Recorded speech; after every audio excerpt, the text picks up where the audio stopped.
मैं आप सभी का अपने चरण में स्वागत करती हूं और आज हम पढ़ेंगे नेतृत्व के सिद्धांत, जो कि बीएड के पाठ्यक्रम में है।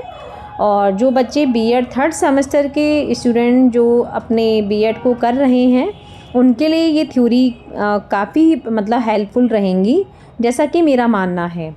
तो आपके पेपर्स शुरू हो गए होंगे, आप सभी को ढेर सारी शुभकामनाएं। तो मुझे उम्मीद है कि इसमें से कुछ क्वेश्चंस आ सकते हैं। मैंने इसलिए सोचा कि आपके लिए ये सिद्धांत आपको पढ़ाए जाएं। तो इसी के साथ हम शुरुआत करते हैं कि नेतृत्व के सिद्धांत में जो भी ये सिद्धांत हैं या ये जो भी थ्योरीज़ हैं, ये कैसे वर्क करती हैं और हमें इसका मीन्स ज़रूर पता होना चाहिए। ठीक है, तो हम शुरुआत करते हैं। सबसे पहला है कि नेतृत्व के सिद्धांत होता क्या है। कि नेतृत्व सिद्धांत नेतृत्व के दार्शनिक नियम है। इन सिद्धांतों को सामान्य वर्गीकृत करके उनके द्वारा नेतृत्वकर्ता, यहाँ पे आएगा, मिसिंग है थोड़ा सा, यहाँ पे आ जाएगा आपका कर्ता को परिभाषित करने से पहले पर विश्वास किया जाता है। कई लोगों ने नेतृत्व को परिभाषित करने का प्रयत्न किया कि क्या प्रामाणिक नेतृत्वकर्ता को जनसमूह से अलग करके खड़ा किया जा सकता है। इन सिद्धांतों में सबसे महत्वपूर्ण एवं व्यापक सिद्धांत इस प्रकार है। यानी कि जो एक व्यक्ति होता है लीडर टाइप में जो वर्क करता है, उसको वो क्या करता है, जिसके भी जो भी हर व्यक्ति में देखो अपने जो गुण होते हैं वो अलग अलग होते हैं, ये आप सभी जानते हो, है ना। तो उसमें होता क्या है कि हर व्यक्ति के अंदर एक जैसे नेता के अंदर अलग क्वालिटी होती है। उसमें क्या होता है कि उसे अपने साथियों को लेके चलना होता है, सारी बातें बोलनी होती है, वो इतना अपने आप में सक्षम हो कि अपनी बात को दमदार तरीके से कह सके। ठीक है, तो वो क्या होता है, वो तभी तो नेतृत्व कर पाएगा। यानी कि जिससे उसे बात करनी है उससे भी, और जिसके लिए बात करनी है, दोनों ही मायने रखते हैं। ठीक है, तो सबसे पहला हम इसमें पढ़ेंगे एक महान व्यक्तित्व का सिद्धांत।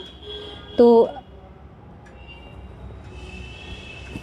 समझते हैं इसको कि ये क्या है, कि महान व्यक्तित्व सिद्धांत क्या है। यह सिद्धांत कौन सी सदी में आया, 19वीं शताब्दी के आसपास विकसित हुआ। इसमें मानव की विभिन्न प्रकार की विशेषताओं का संयोजन होता है और वही महान नेतृत्वकर्ता की पहचान हेतु उत्तरदायी रहता है। ठीक है, प्रत्येक व्यक्ति की पहचान केवल उसके नाम से होती है, परंतु केवल एक व्यक्ति के अंदर ही एक महान नेता के गुण होते हैं। नेतृत्व के गुण आंतरिक भी होते हैं, जिसका सामान्य अर्थ है कि एक महान नेतृत्वकर्ता पैदा होते हैं, बनाए नहीं जाते। आप किसी से एक लीडरशिप की जो क्वालिटी होती है ना, उसके अंदर नेचुरल होती है। आप ज़बरदस्ती किसी बच्चे से या किसी भी इंसान से वो कार्य नहीं करा सकते जो वो खुद नहीं चाहता हो। महान नेतृत्वकर्ता का उदय तब होगा जब वे उचित परिस्थितियों का सामना करेंगे। यह सिद्धांत किसने दिया है, थॉमस कार्लाइल ने दिया है, और ये आगे चलकर अत्यधिक प्रसिद्ध रहा। उनकी पुस्तक है ऑन हीरोज़, यानी कि नायक पूजा एवं इतिहास में वीर। तो ये जो दो किताबों के नेम आपको पता होना चाहिए, ये सिद्धांत किसने दिया ये मालूम होना चाहिए, और किस पर शताब्दी में आया ये पता होना चाहिए। और एक महान नेता के जो गुण होते हैं वो हमारा किसके अंतर्गत आता है, महान व्यक्ति सिद्धांत के अंतर्गत। ठीक है, आई होप आपको इतनी बात समझ में आ गई होगी। अगला है सील गुण सिद्धांत, यानी कि ट्रेड थ्योरी हम जिसका नाम लेंगे। मैंने आपको यदि हिंदी समझ में ना आ रही हो तो मैंने ऊपर क्या कहते हैं सारी इंग्लिश भी लिख रखी है। इस सिद्धांत का मानना ये है कि व्यक्ति या तो कुछ निश्चित विशेषताओं के साथ पैदा होता है या बनाया जाता है। ठीक है, नेतृत्व की भूमिका निभाने में उत्कृष्टता प्रदान होती है। कुछ निश्चित विशेषताएं जैसे बुद्धि है, उत्तरदायित्व की भावना है, रचनात्मकता है या अन्य मूल्य किसी को एक अच्छे नेतृत्वकर्ता के रूप में ढाल सकता है। आपने देखा होगा जिसकी बुद्धि बहुत तेज़ होती है, हम क्या कहते हैं, बड़ा इंटेलिजेंट है ना। जिसके अंदर उत्तरदायित्व की पूर्ण तरह से भावना होती है, हम उसको भी बोल देते हैं कि भाई ये बहुत जो भी काम करता है बड़ा अपना उत्तरदायित्व की भावना के रूप में करता है। यानी कि किसी को हम एक रचनात्मक तरीके से कुछ नया करते हुए देख लेते तो भी हम उसकी तारीफ़ करते हैं ना। तो वास्तव में गॉर्डन ऑलपोर्ट एक अमेरिकी वैज्ञानिक ने लगभग 18,000 अंग्रेजी व्यक्ति से संबंधित व्यक्तियों की पहचान की। ठीक है, तो नेतृत्व का सील गुण सिद्धांत मानसिक, शारीरिक एवं सामाजिक विशेषताओं के संयोजन को अत्यधिक समझ प्राप्त करने में प्रकाश डालता है। इस उपागम को गॉर्डन ऑलपोर्ट के अध्ययनों में पहला एक सिद्धांत है। ठीक है, तो ये आ सकता है कि ये किसने दिया है, तो आपको पता होना चाहिए यह सिद्धांत किसने दिया है। ये सीलगुड़ सिद्धांत गार्डन ऑलपोर्ट का है। अगला आता है नंबर 3 हमारा आता है व्यवहारात्मक सिद्धांत। इस सिद्धांत में नवीन उपागम प्रस्तुत किया। अब क्वेश्चन आ जाए नवीन उपागम किस सिद्धांत के अंतर्गत आते हैं, तो व्यवहारात्मक सिद्धांत के अंतर्गत आते हैं, जिसमें से नेताओं की मानसिक, शारीरिक, सामाजिक विशेषताओं के विपरीत उनके व्यवहार पर प्रकाश डाला जाता है। यानी कि इसमें क्या है, व्यक्ति के मानसिक, शारीरिक और सामाजिक विशेषताएं मायने नहीं रखती। क्या मायने रखता है, उसका व्यवहार कैसा है। ठीक है, क्या मायने रखता है, उसका व्यवहार कैसा है, वो किस तरह से सब लोगों के साथ में किस तरह से कार्य को कर रहा है। यह सिद्धांत 2 श्रेणियों में विभाजित है।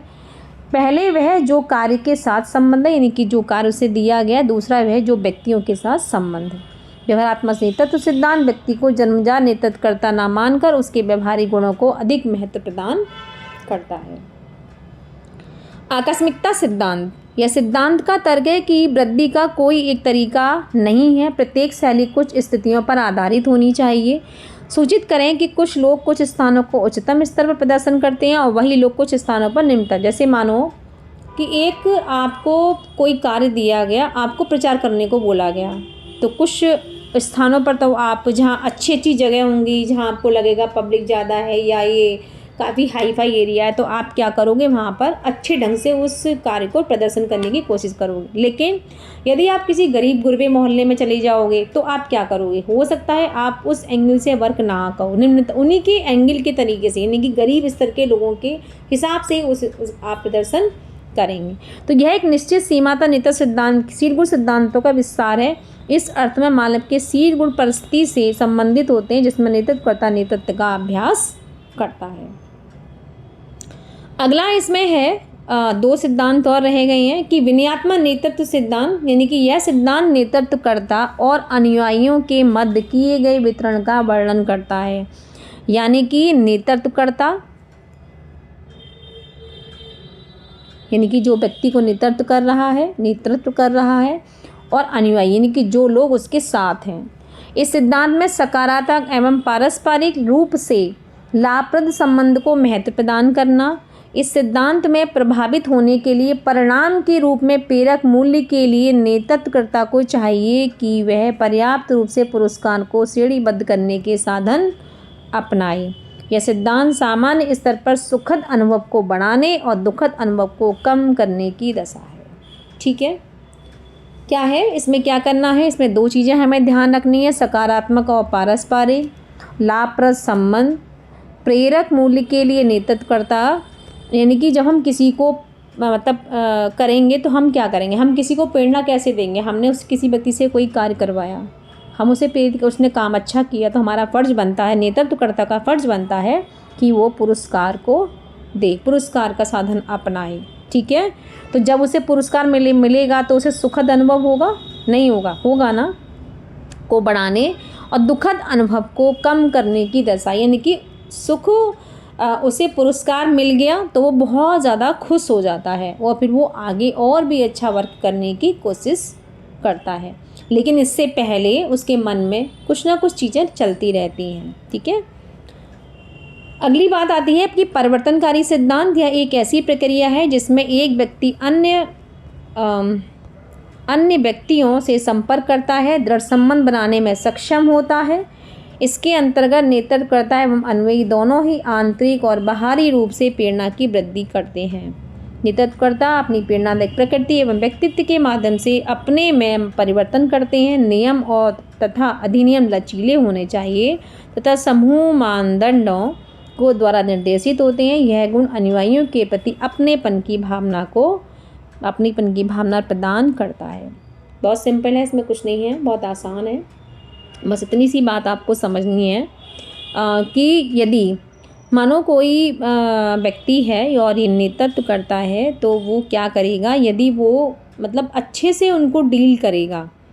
एक व्यक्ति है और जो अन्य व्यक्तियों से संपर्क करता है, पहली बात जब वो उनकी बात को समझेगा या उनसे बातें पूछेगा, नेतागिरी ज़्यादा नहीं दिखाएगा, तो क्या होगा, उसके संबंध दृढ़ हो जाएंगे। ठीक है, वो दृढ़ संबंध क्या होंगे, आंतरिक और बाहरी प्रेरणा व्यक्ति को देंगे। अब प्रेरणादायक प्रकृति और व्यक्तित्व के माध्यम से अपने में परिवर्तन। अब जैसे मानो कोई कार्य दिया गया और वो कार्य हो गया, हो सकता है नेतृत्वकर्ता को सामने वाले की कोई बात अच्छी लगे और वो उनकी बात को मान ले, और जो उसने अपने नियम बनाए थे उसमें शायद कोई परिवर्तन कर दे।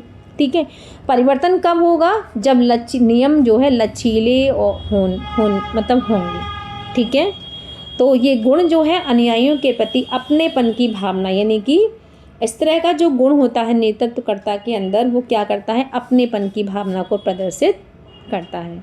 आई होप आपको ये वीडियो पसंद आई होगी। पसंद आई हो तो लाइक एंड शेयर ज़रूर करें, और कोई भी यदि आपको प्रॉब्लम्स हैं तो आप कमेंट सेक्शन में मुझे बता सकते हैं।